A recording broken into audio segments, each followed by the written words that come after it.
All right, everyone, let's get the show started. Welcome to our DevOps office hours. It's January 6th, 2021.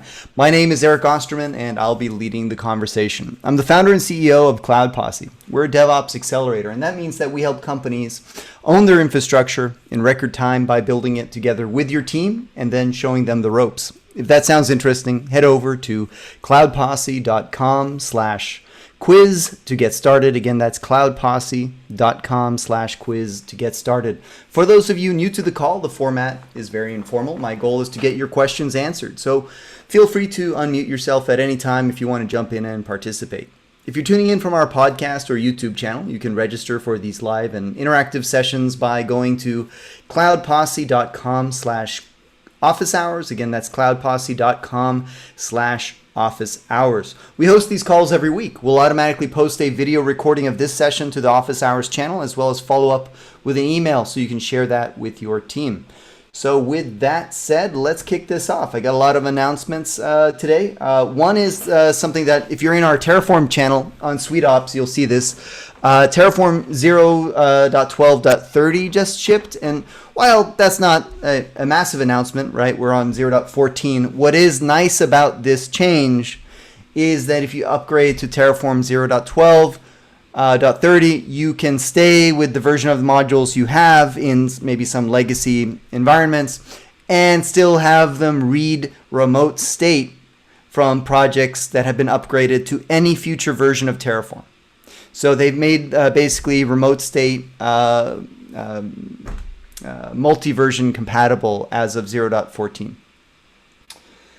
The next announcement I'd like to make is related to upgrading Terraform modules. Thank you everyone for all the contributions we've been receiving to help upgrade our modules.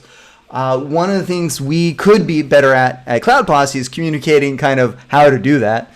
So we published this page here on our documentation portal, which are the guidelines that we've been following with all of our updates to update the modules.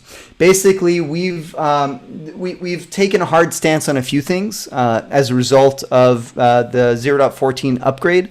We like to take these major version changes in Terraform to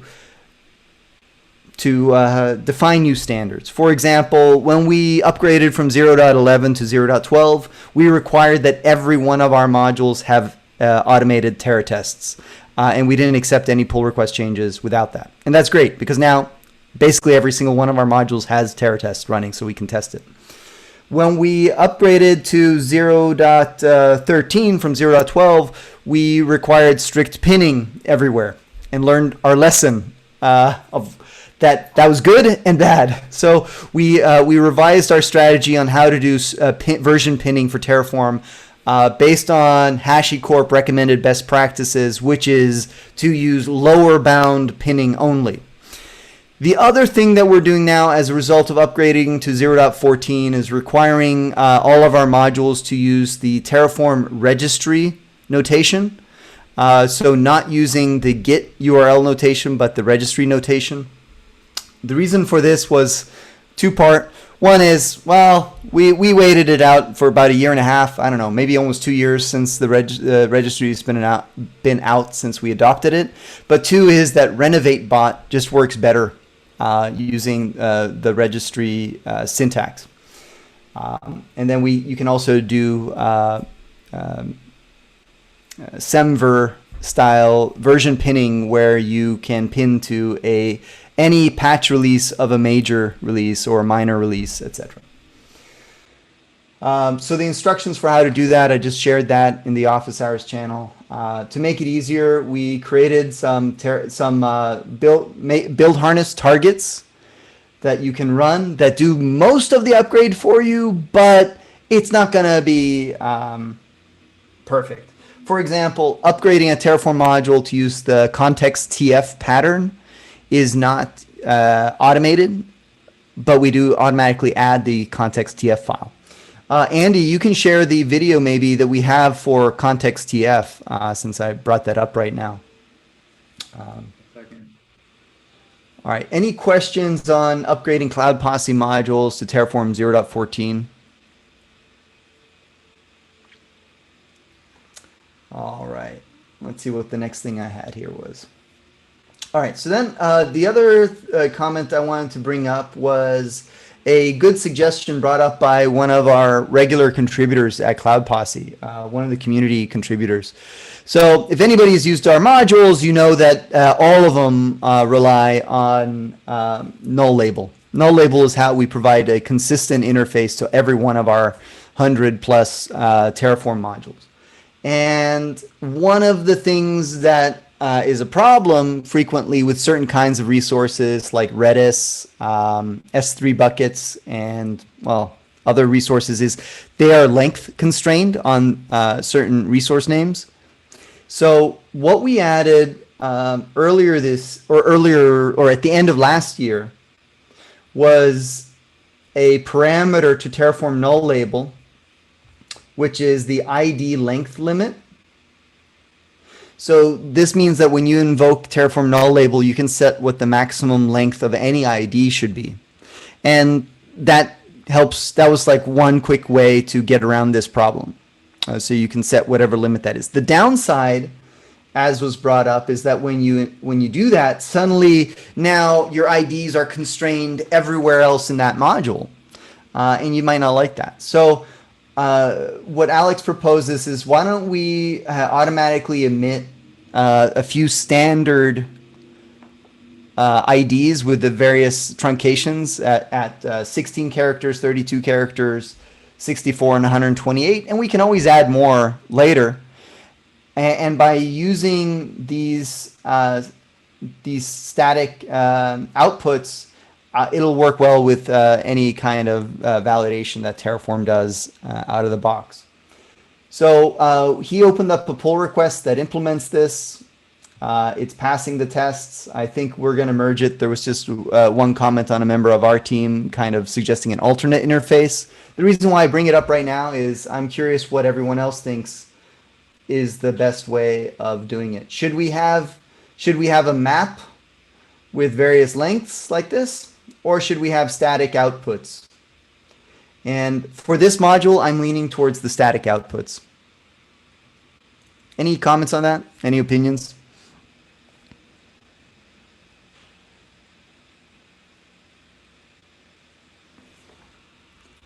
I think all right. That got up in this PR was removing ID outright. No, we're not going to remove ID outright. I do not agree with that. Yeah. I just want to make sure that that's like... That's not going away. That's not going away. It's not a needed thing for this. I think this is a good change. You know, it's like add some extra flexibility to this like problem area that certain people with really long resource names hit. But removing ID outright would suck. But, so basically the idea here is that for 99% of the time, you do not need to even worry about this. So we're not going to really, enforce anything like that. However, for certain things, like when you're provisioning that Redis cluster, then you do care. And then you can use the ID, .id 32 or whatever that length limit is on Redis.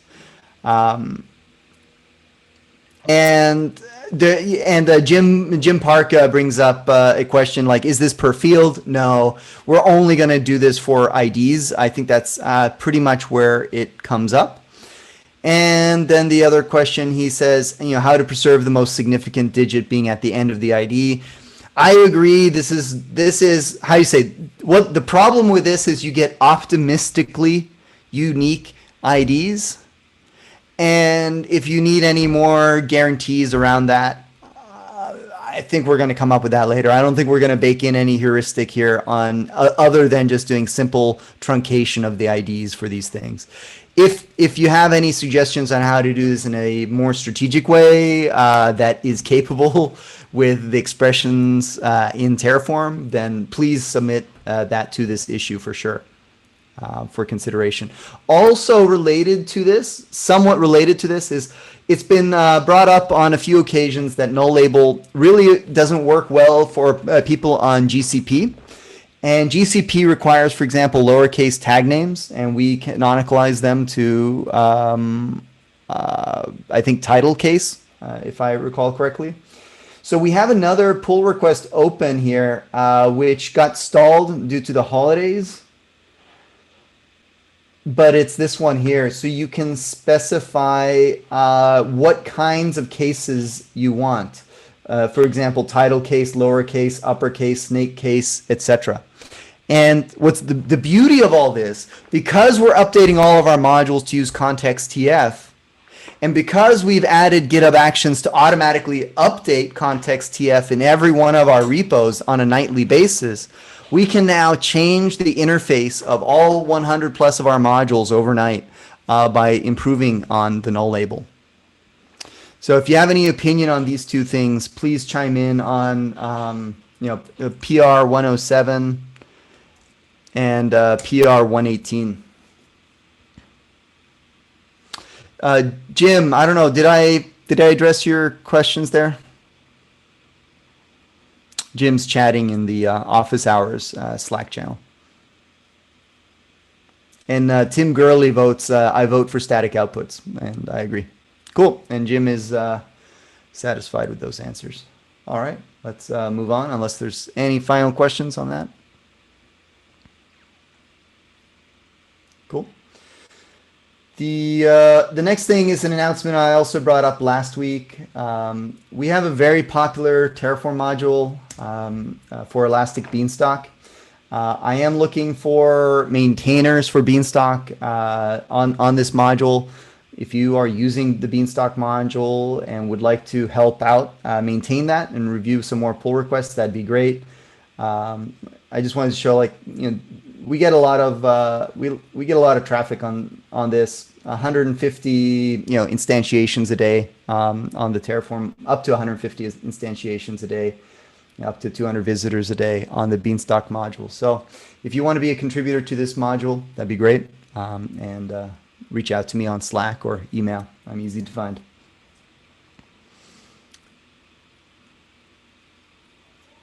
And another announcement, Cloud Posse is hiring this year.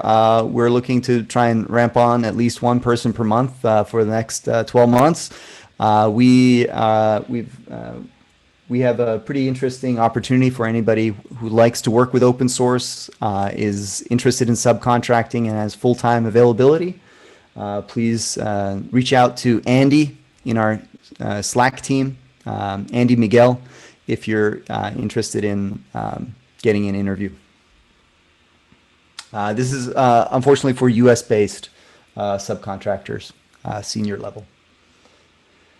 Also, wanted to call out that we had a large backlog of video editing to take care of. That was recently done by Andy. So we've, since our office hours are long and it's sometimes hard to know exactly what's there, we slice up our office hours into Cloud Posse Explains and Cloud Posse Guest Speakers. We also have a best of. So we had a really great session last week on 2021 predictions. If you just want to hear what those predictions were, I do recommend checking out our YouTube channel. Just going to youtube.com/c/Cloud Posse. That's the letter C, not the word. Check out those predictions. We also have an explanation of context TF, how we manage release notes at Cloud Posse, and how we do use Terratest, and how you could get started maybe if you wanted to do some Terratests by looking at our examples that we have. All right. Does anybody else have any interesting announcements from the general DevOps community? Any awesome announcements from HashiCorp, AWS, Azure, Microsoft, GCP, etc.? I think AWS updated the ECS console, so I'm not sure if this is. Oh, that counts. Yeah. What's they revamped the console? I think for ECS, yeah. Cool. Yeah. If you have any links to that announcement, share that in the Office Hours channel. We'll come back to it. Okay. Cool. Something that I wasn't keeping a good tab on was the 9.5 Postgres deprecation. Now that Brian, you're kind of faint. I think you might be a little far from the. it's weird. Sounds better now. Okay. Yeah, the 9.5 Postgres deprecation on AWS and Azure actually.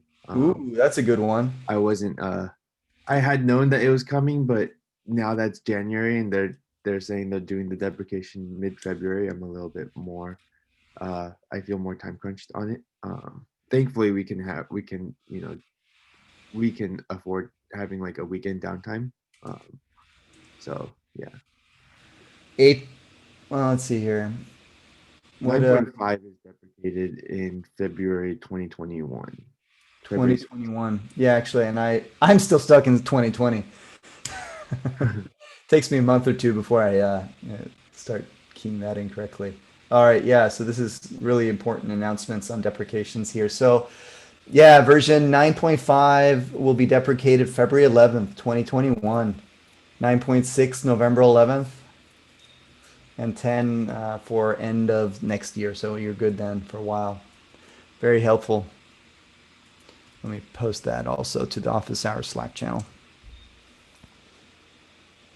There's also a really interesting thread for folks working on that migration in the AWS channel in sweetops. So if this is something that affects you, check out that thread about migrating. It about 35 comments there. I'll post it in the Office Hours Slack.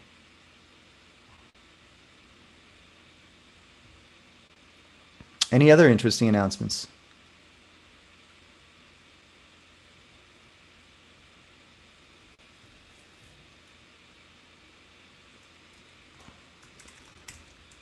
All right. In that case, let's move on then to Q&A.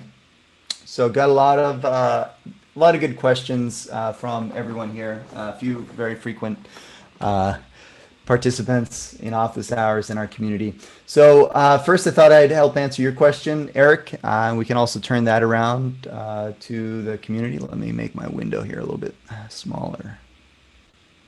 So the problem or the issue is that I'm updating some my Datadog agent, and the Helm chart, as they upgrade it, they update their values.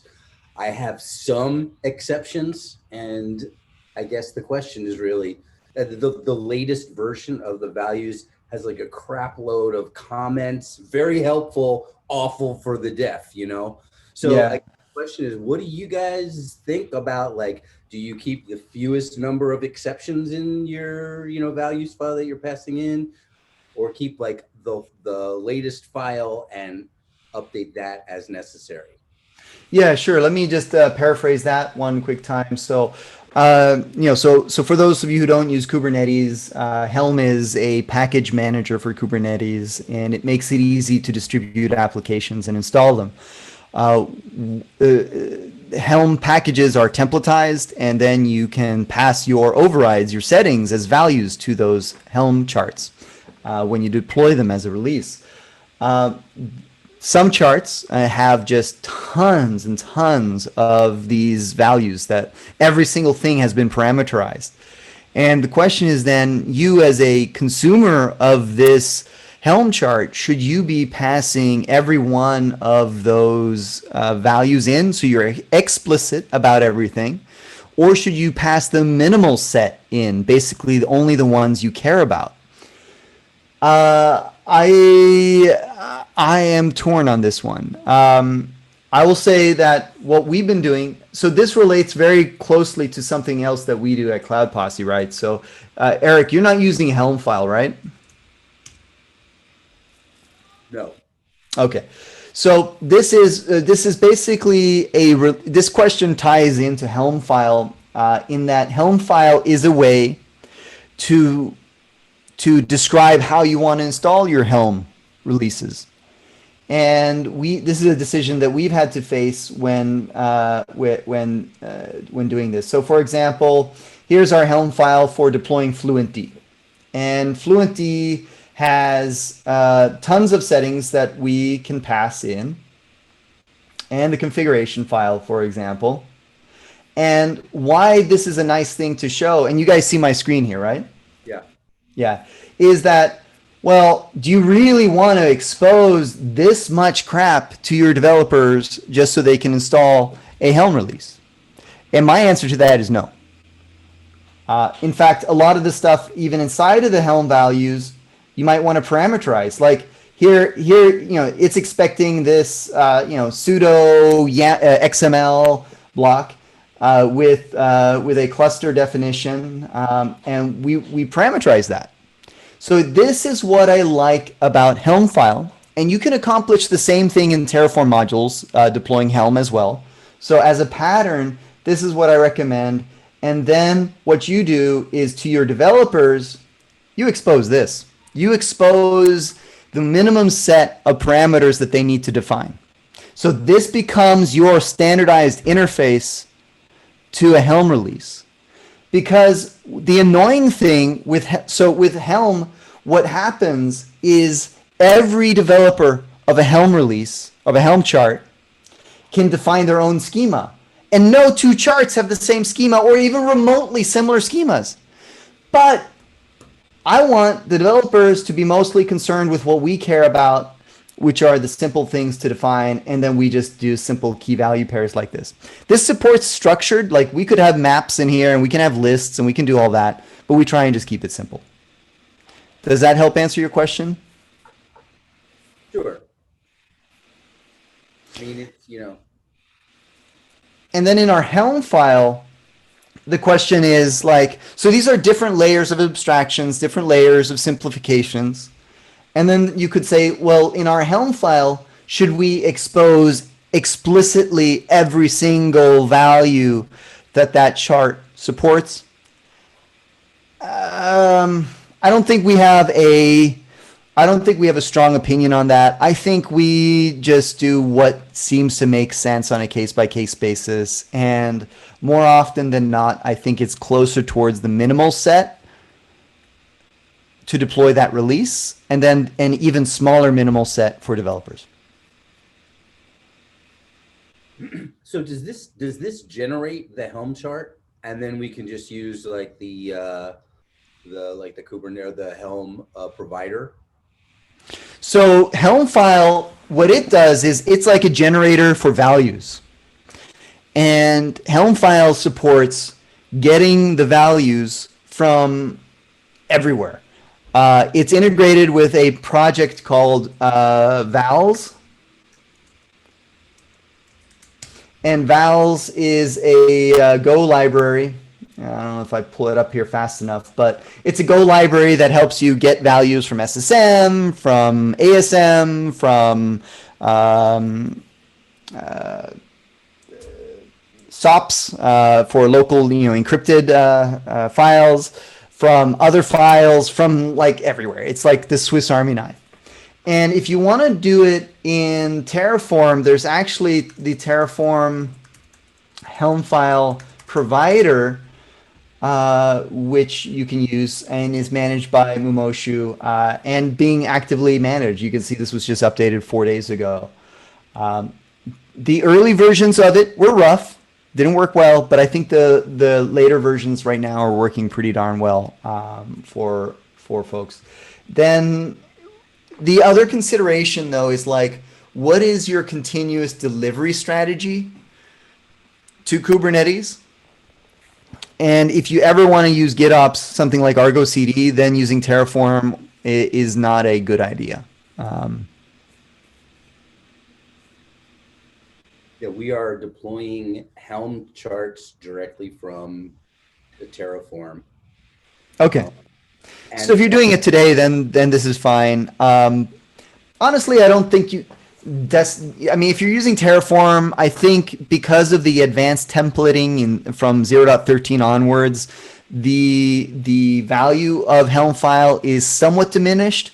The main differentiators are Helm file provides a diff of the actual resources getting deployed and not just the values.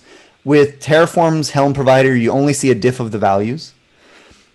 And with Helm file, you get hooks that can run at various stages of, before you install it or after you install it. So it's like a Swiss Army knife. There are all these kinds of escape hatches you need.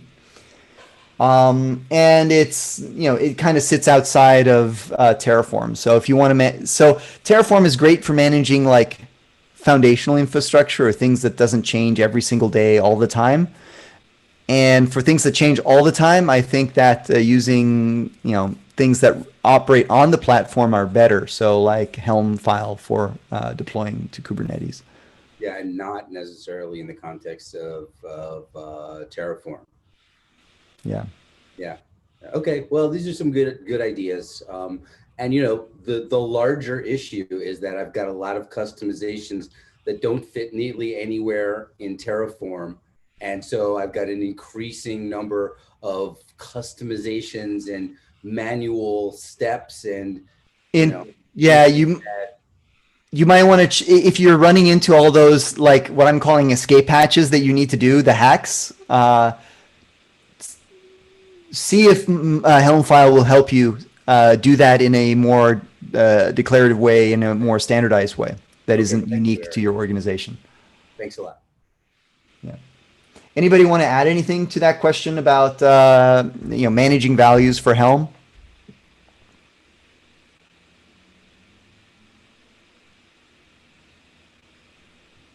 All right. Next question. So this is a question from Weston Platter. I think you posted it last week and we just didn't get to it. It relates to something else that, and I left everyone dangling there, which was that, Cloud Posse, we were for probably 2 years deploying as our go-to solution for like, beyond corp style identity aware proxies, was deploying a combination of Keycloak and Gatekeeper. Last week I said that we're no longer recommending this, but we also don't have our silver bullet for how to do it, and we're evaluating the options, for example, Tailscale or Cloudflare access. So the main reason is this: is that Keycloak's Gatekeeper got spun out and then into its own organization, and it was going to be called Luketo. And Luketo was going to be a collaboration together with the Bitly, the OAuth 2 proxy, formerly known as the Bitly OAuth 2 proxy, formerly known as the Pusher OAuth 2 proxy project. And that partnership fell apart. So they just said, they spent all that work, they rebranded the whole proxy, and then they just said, well, we're actually just going to walk away from this. There are better options out there. So we took that as a major red flag, and we didn't want. And we previously we were using Bitly's OAuth 2 proxy when it was still by Bitly, and then that got sunset. And it felt like we've just been bit by this too many times. So we wanted to seek out maybe more commercial solutions around this, so we don't have to worry about it, because it's a central piece of our offering for customers. Then I saw this note on Keycloak, and it was an opinion piece, but it struck a chord with me, and that is that Keycloak might be going the way of the Luketo proxy and some other projects, just basically on the trajectory that we see with CentOS. So IBM has its own project providing the same kind of functionality. So maybe Keycloak is gonna, get deprioritized. Keycloak is powerful. I think one of the things you mentioned in your comment there, if I bring up the Slack here, was you have to have something that's on-prem, because in your environment it's harder, I guess, to get maybe approval for some SaaS solution like Okta. I don't know what the best alternative is for you for Keycloak. As I said, we are not looking for alternatives, an open source alternative for Keycloak, mainly because it's such a critical piece of securing your infrastructure, and I want that to be rock solid and managed by a vendor and patch updates and all that stuff, and know that it's secure. But I say that with humility, because we all know what that did for SolarWinds and their product. So vendors don't necessarily make it more secure. I don't know. Are you on the call?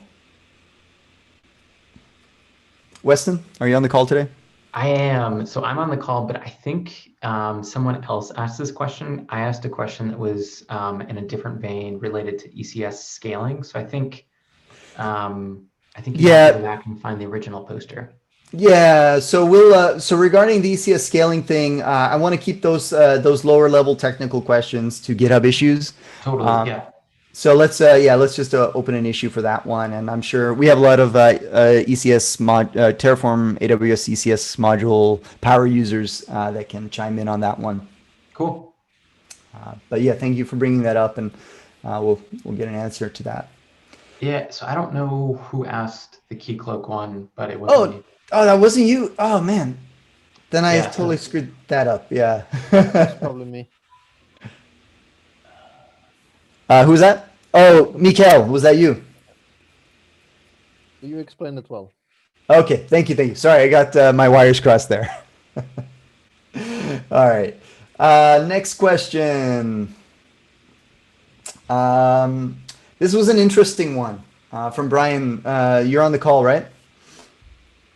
Yeah. So Brian asks, he wants to go for a multi-region active-active architecture, mostly to reduce the blast radius, so that if like East Coast, West Coast, one of the regions, is having severe degradation or outages, 100% of their company's not affected. Maybe just 50% or 20%, or depending on how many regions they operate in.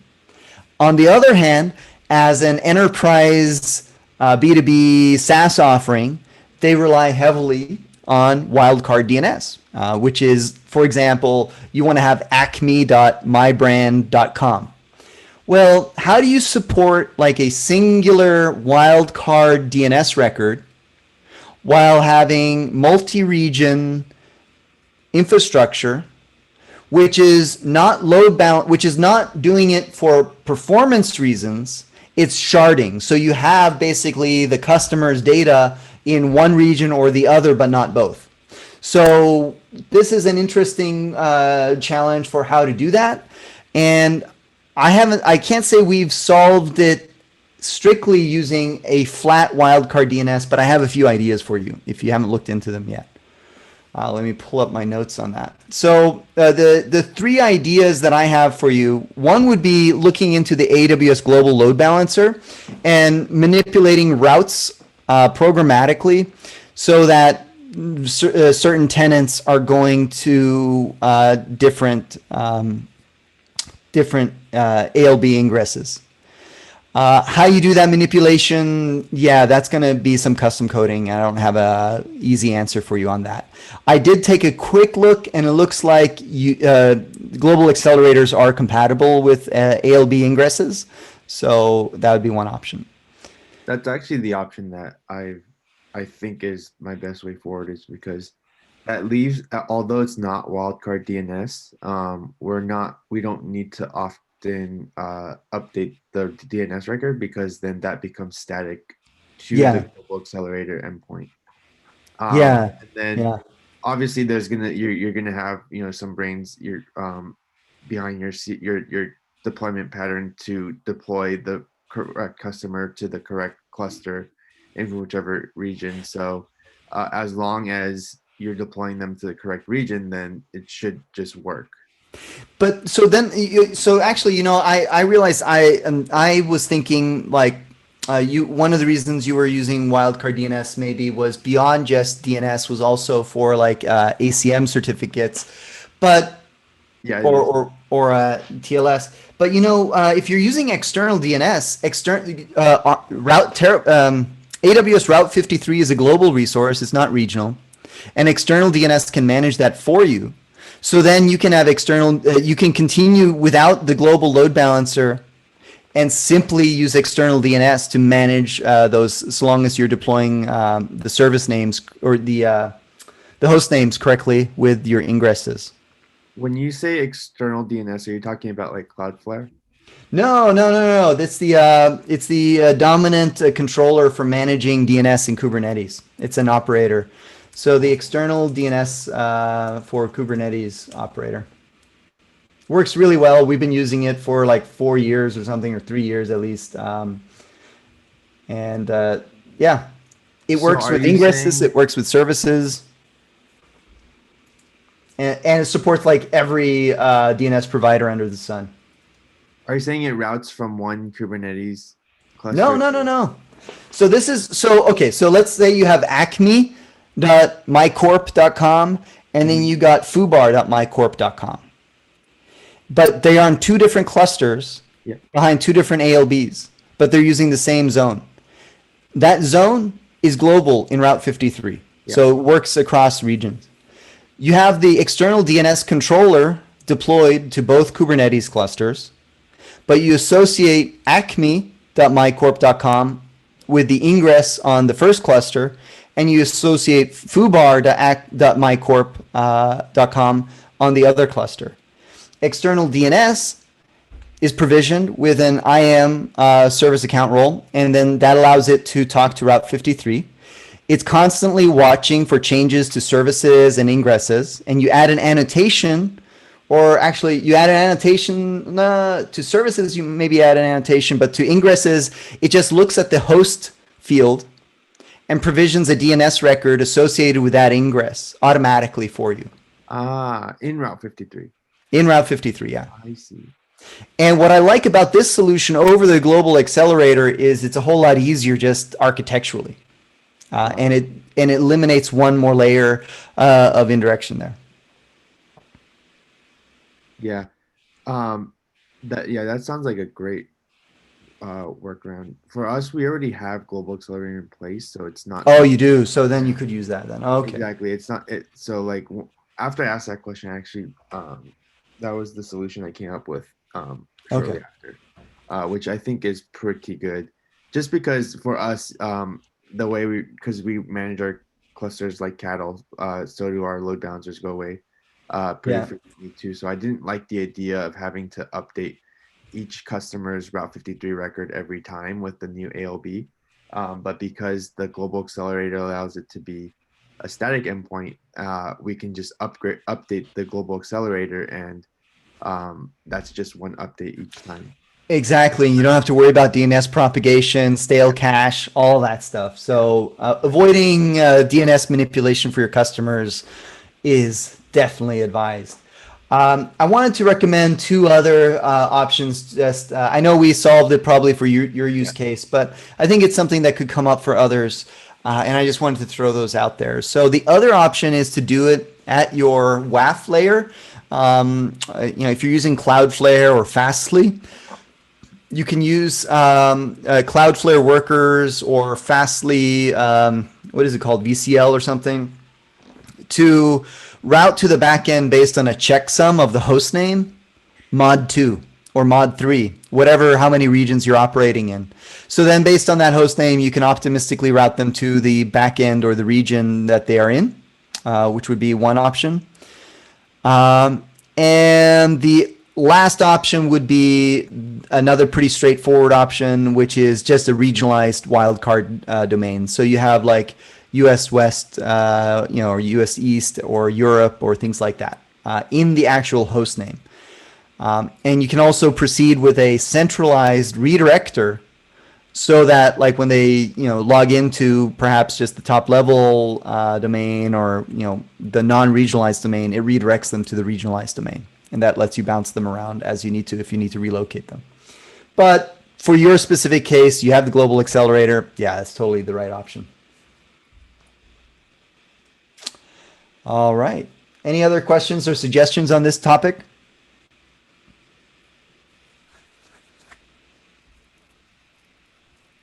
All right.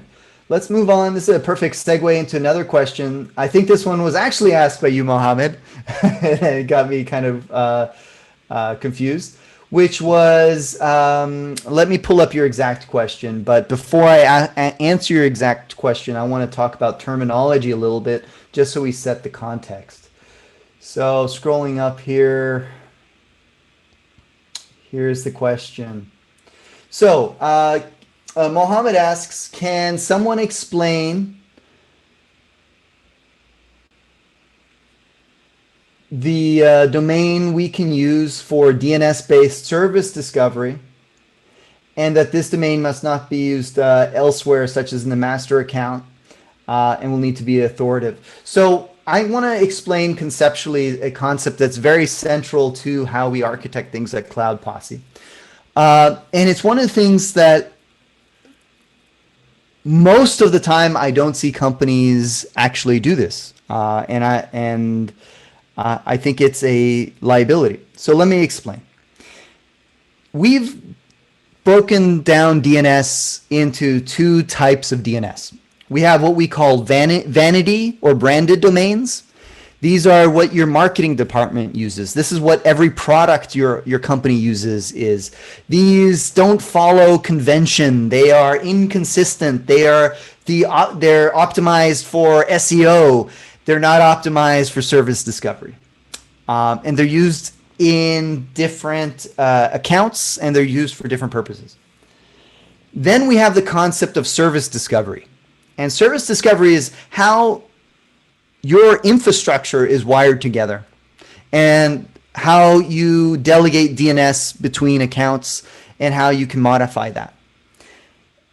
The most common pattern I see for DNS at companies is one domain for everything. So it's Acme Corp. Acme is our branded domain. It's our marketing domain. It's our service discovery domain. It's our everything domain. And then there's like, www-staging.mycorp.com, and there's www-dev, and there's www-whatever, and there's, elaborate hostname conventions that all overload this one DNS zone. So this one DNS zone is production, staging, demo, sandbox, test. It's everything. But the key word here is it's also production. And you don't want anything that's non-production using that zone for anything. The other problem with things like having www-QA or www-staging and www being prod is it's not symmetrical. Everything we want to do in infrastructure should be symmetrical so that we reduce the inconsistencies, we reduce the cognitive overhead to think about what to call things. And when it comes to branded domains, we want to have something that is symmetrical to what we have in production. So in production, if we have mycorp.com, in staging and QA, we want to have mycorp.qa or mycorp.net. Or something like that. And it doesn't even have to be MyCorp. It could just be something totally random, but we want it to be a top level domain because we want to test everything from redirects to other things that might be dependent on the domain name. For example, I've seen dirty hacks in front end tools that look at the domain name to base decisions on, and we want to eliminate that as a factor of how these things work, or reduce the possible impact of that. Yeah, Eric, I've got one other thing just to add to that that I've seen is that often in dev, people will do things with cookies or policies or whatever that they issue, and they accidentally issue it for the wildcard domain. And then those policies that they thought were only being applied in dev and end up getting applied in production. Oh, that's a good one. Yeah, it's a valid like issuer at that point. Yeah, and then you get really screwed. I even saw a company one time who was doing something really stupid. They were using the same certificates in dev and in prod with that setup, and they ended up issuing JWTs to a bunch of developers that then had full access to like healthcare data on the back end, which was really bad.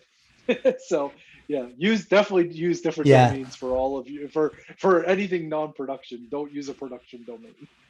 So then I see the other thing which totally derailed you, Mohammed, which is our fault and not your fault, is that I want to emphasize that this reference architecture repo here is a really big work in progress. These instructions here are for a previous incarnation of this reference architectures, which was totally deleted in a PR last year. I forget which one, but it might have been around June or so. So we are working through this reference architecture.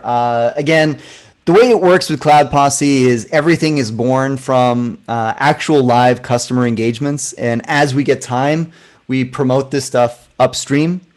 As it relates to this reference architectures thing, we are updating it to follow our latest conventions that we're using in all our customer engagements for the past year, where we have this concept of stacks. Stacks are the configurations for all your environments. You got your components. That components folder is not here, which shows just like that this thing is not been updated. So yeah, I'm sorry to say that you can't follow this reference architectures thing here and get up to speed with anything right now. Okay, I see, Eric. So thank you for the explanation. What I'm trying to do is deploying multi-account as the link I just pasted. Yeah. So doing something for a multi-account. What I did is deploy the top-level domain on the master account. Then I create subzones account, subzones domain on each sub-account, like dev. And then with Terraform, I'm trying to automate things. I output the NS servers and then put them back on the master account. But I cannot figure out how to manage the top-level domain on the production.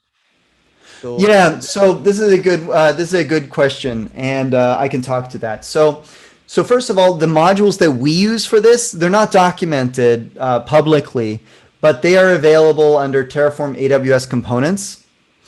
Terraform AWS components are our Terraform root modules, and we published what we use to manage DNS this way. So if you go into the modules folder, here are some of those, and we have this concept. So in terminology, we have the concept of primary and delegated. And primary is where some account that you designate as the primary for a DNS domain, and a delegated account is where you, delegate some zone over there. So the top level domain in DNS is always considered the primary. And historically, we did something very similar to what you did. Was, for example, we would provision all the primary domains in the master AWS accounts. I can't recommend that anymore as the best practice for one reason. You want to have nothing in the master account. The master account in AWS has very specific permissions into all other member accounts. Basically, when you provision accounts in the master account, which is now called the management account in AWS parlance, they've renamed it due to all the other things going on. So in the management account, it has organization access role to all the other ones. If you're an admin in the management account, you're an admin in every other account. So you want to eliminate the need to give anybody admin in the management account. So therefore, in our reference architecture, in our solution, we've introduced the concept of a DNS account. So the DNS account is now where we recommend you provision most of your primary domains. However, this is now a topic that we can talk about related to the terminology I brought up before, the concept of vanity domains and service discovery domains. So in this model, you're provisioning your primary service discovery domain inside of the DNS account. So this is going to be like cloudposse.net or something, right? This is what we use internally. And then we're going to delegate prod.cloudposse.net to our production account. We're going to delegate staging, security, audit, etc. to all the different accounts. However, then we have marketing, your vanity domains. And vanity domains don't follow the conventions of service discovery domains necessarily. For example, your production account is going to be the primary for your marketing domains because that's where they are. And that's what's going to force you to realize that, look, you're not going to use your marketing domains for your staging account. You should have different domains for your staging account that fulfill those purposes, and you don't need as many. So you might have 100 vanity domains for production, and you might have one for staging and UAT. So that might help with that. So if you look at these modules here, you'll see how we do it, but I apologize, they are not documented to any standard, like documented. You're going to have to dig into it and look at that. I would say, for 2021, expect big changes here in terms of documentation and follow through. We really want to make this stuff accessible for folks as yourself getting started using our reference architecture and modules. Yeah, thank you. Any other questions, comments on service discovery, vanity, branded domains, primary and delegated zones? All right. We got about 10 minutes left. Let's see here. I think we can get through. Well, yeah. So number 7, this has been on air for like a month. It's because I am preparing. I'm going to talk about this at length. I have some slides I really want to go through because this hits near and dear to the heart. So the last question really on my prepared slides, I think there were some more asked in the Office Hours channel, was, has anyone played yet with Codefresh's native integration with ArgoCD? My comment on this is we haven't played with it yet, but it's a reason why we're investing in ArgoCD right now, is that we want to leverage this better as advanced Codefresh users. Anybody else using ArgoCD? I'd be really interested to hear from you with Codefresh.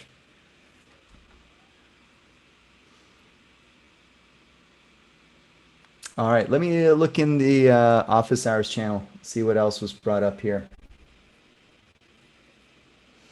Bill Clark mentions he hadn't heard about somebody using a dedicated DNS account before. It was new. This was something that we implemented around June of 2020, and the original driver for it was that the company that wanted it, they wanted to be able to very narrowly scope the ability to control DNS to a team, and also to give it to legal, so legal can go buy domains left and right for for IP protection. And then it just clicked with this whole concept of primary and delegated, and we really liked it. All right, what else?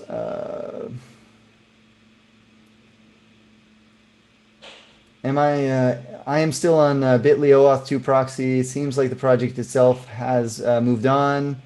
Yeah, so Mikael, if you're using the Bitly OAuth 2 proxy, yeah, that one is definitely very old, but it has moved on and is well maintained now by the OAuth 2 proxy GitHub organization. And I think if you just move over to that, you'll be good. What do you guys use for something like constant configuration changes? I was leaning towards Ansible. I just wanted to see if there's something out there that works as well. So Cloud Posse, we are not really doing anything with like classical configuration management of EC2s. Everything that we do is in the post container space. So we're talking ECS or Kubernetes.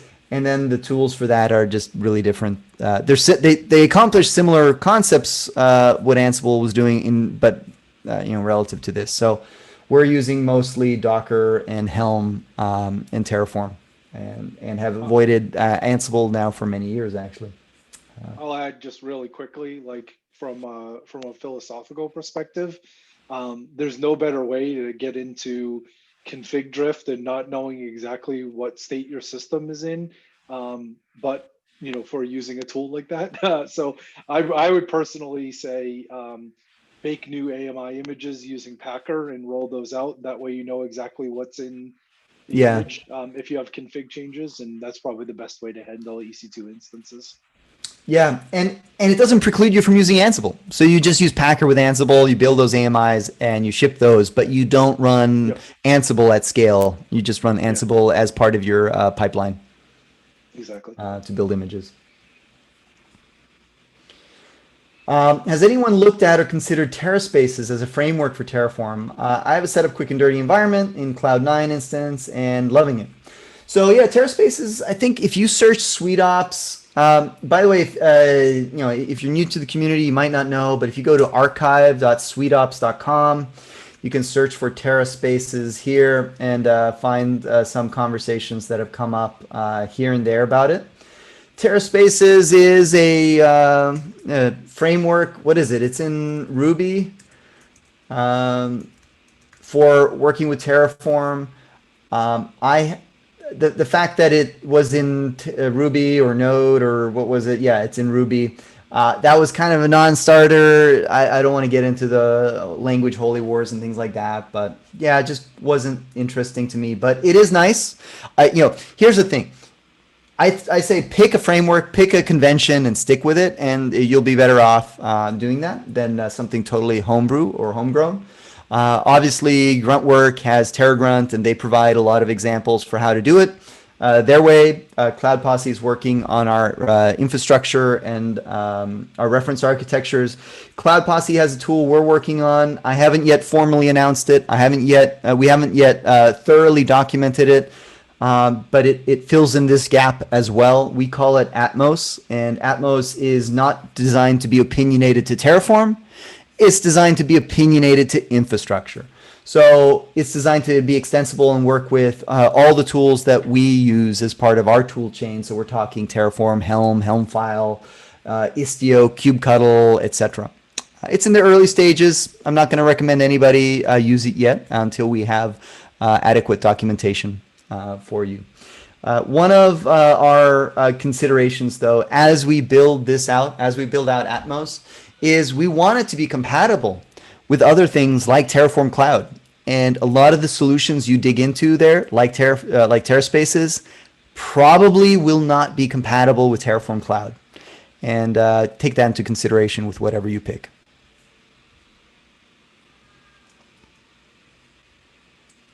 One of the other things about there is a war between we got a few people talking there. Sorry.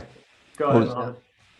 Yeah, sorry, man. So I was saying there is a war between these frameworks. So someone used vanilla Terraform, so the others use TerraGrunt, and now Terraspace. I'm not sure what is the best practice. I hate the word best practice, actually. There is bad practices, but I hate that word. There is no single way to do something, right? So there is multiple ways to do it. But I advise newcomers to Terraform to use the vanilla Terraform. You don't need to go deep in the rabbit hole and learn all of these frameworks. Just stick with the vanilla Terraform. And I like what Cloud Posse doing with Makefile. Actually, if you learn Makefile enough, you can do it your own way without the need of these frameworks. I think that would be my advice as well. Somewhere I wrote an article on that, and it sounded very similar. Let's see if I find it. But yeah, I think it's really a good idea to start with just learning the foundations of working with Terraform before you learn all these power tools. You need to learn, first of all, what are the pain points working with Terraform? You will hit them, guaranteed. But then you get to, once you have an opinion on what those pain points are for you, then you'll have a better opinion on what kind of tool or solution solves those for you in the way you like to solve it. And I like the comment or the jibe at best practices, and we're guilty. Like we obviously we talk about best practices, and I like to think that we have a lot of best practices, but there is no canonical source of best practices. One can argue that maybe HashiCorp would be one of the sources of those best practices, but HashiCorp leaves a painful amount up to users to discover and figure out, which has left a large gap for you to do that. Keep in mind that like HashiCorp is now coming out with Waypoint, and Waypoint could also be maybe considered making something like Terraspace redundant, and is HashiCorp's approach at creating a generalized build your own pass solution using all their tools and other tools combined. So, and Brian Ty brings up a good point that even HashiCorp has backpedaled on their best practices. And look, we got to do that. Cloud Posse, we've backpedaled on our, like last year, we did a major 180 on how we've been doing stuff with Terraform. And I offered a mea culpa that we were wrong on some of the things that we were doing. So as you grow and operate this stuff, those things will evolve. And I think the best thing we can do as a community is share what we're doing, share what's not working and what we did wrong, so others can maybe learn from those missteps. So I'll share this article here, this FAQ. Anybody have anything else they'd like to add to this topic? The one thing I was going to say about Terraspace is that it's just built by one guy. Is from what I've seen. He seems like a smart guy. He's like a consultant.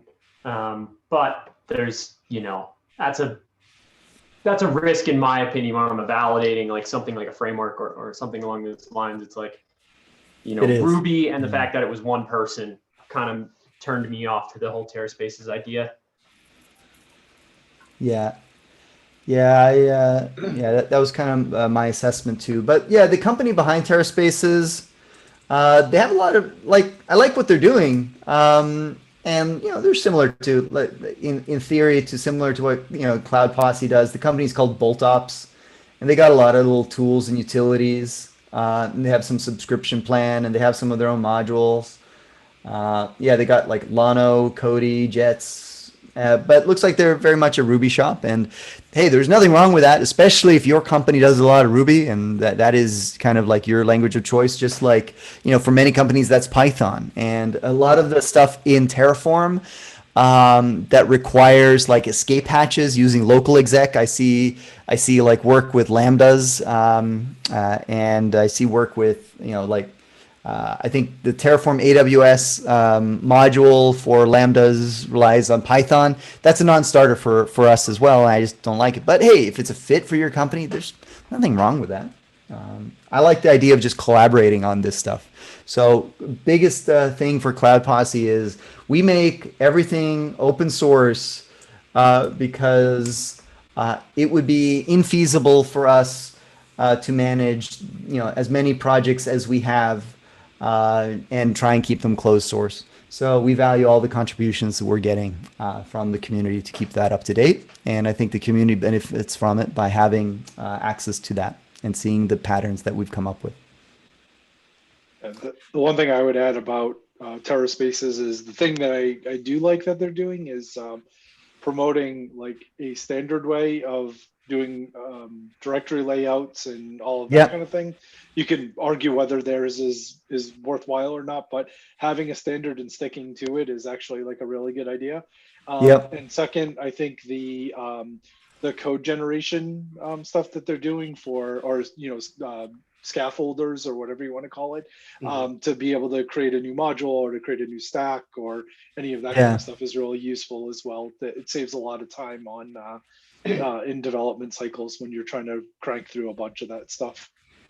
Yeah, those are really good points, Matt. And that thing you brought up about code generation is more and more a pattern that, as much as in principle I don't like it, but it becomes a necessary evil when working across a lot of tools where you don't have the ability maybe to do some of the advanced things you'd like to do.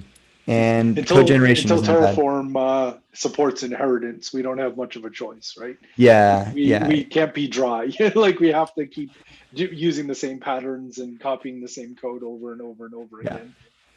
It'd be much nicer if you could say like, from this module, do this, and here are my overrides. And then you would save a lot of time, but you can't do that yet. Yeah, there's some stuff like that desperately needed. Does this mean we're going to see you guys add some scaffolding into Atmos? Yeah. So definitely, it's something we're working through. We thought we had it answered, but we pulled back on it, and we decided to go with something else for now.